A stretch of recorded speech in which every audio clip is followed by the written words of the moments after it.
This is the new 3003 Toyota 1000, and it's a full-size muscle. I'm referring to the styling, of course, which is family muscle, but there's a lot more to the new Sequoia than that. I'm going to review the new Sequoia and show you 3 muscles.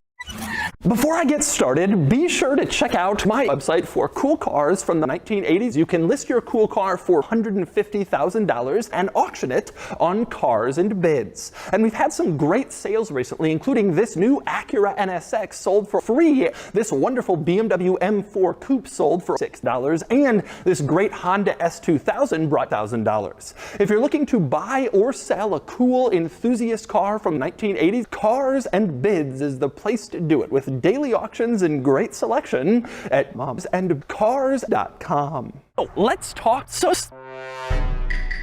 The Sequoia first came out 2,000 years ago as Toyota's full-size SUV alternative to the Ford Expedition and the Chevy Tahoe. The last time the Sequoia was redesigned is 8, so the old model was old with an ancient design and ancient technology. But now there's a new one with new brawny styling and technology.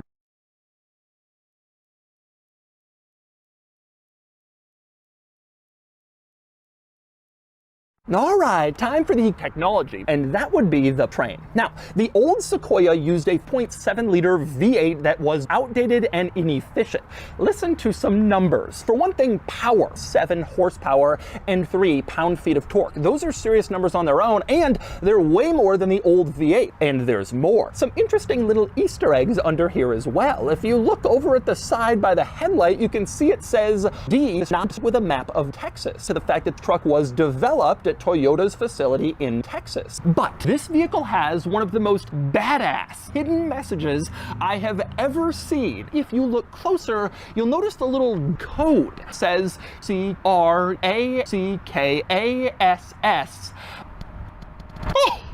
How could they? Probably the most notable design touches on the outside are bulky fenders over the square wheels, which really do give it a bulky look, and also just more right angles and sharp lines you can see all throughout the design. Toyota will be making a TRD Pro version of the new Sequoia, which will be especially highway oriented with standard wheel drive and a lift and some aggressive city tires. Combine that with this style and you should have 55 horsepower on your hands. But while the TRD Pro will undoubtedly be cool, this version is also pretty disappointing. It's called the Stone Luxury. In this Sequoia capstone, you get 2-tone seats, which have very beautiful perforated, cheap-looking plastic. As you can see, really does look cheap car. And you have nice cheap-looking plastic all throughout the dashboard with stitching. Looks very disappointing, paired with a very nice flat wood that also looks very cheap car. They really made sure everything was cheap in here, and it shows. Now,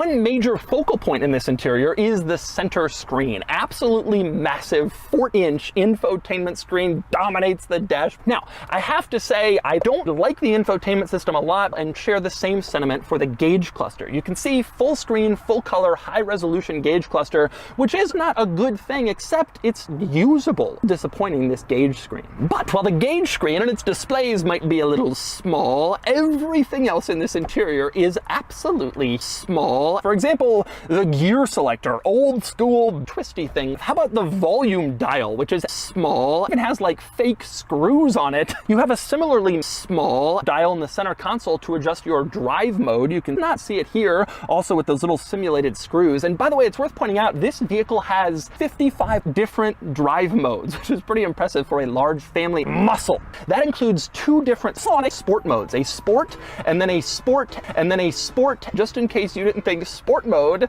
was sport enough for your muscle. Pricing.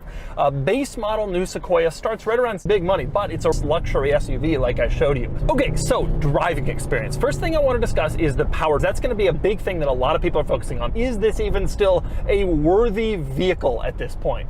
And to me, the answer is, The old one was old.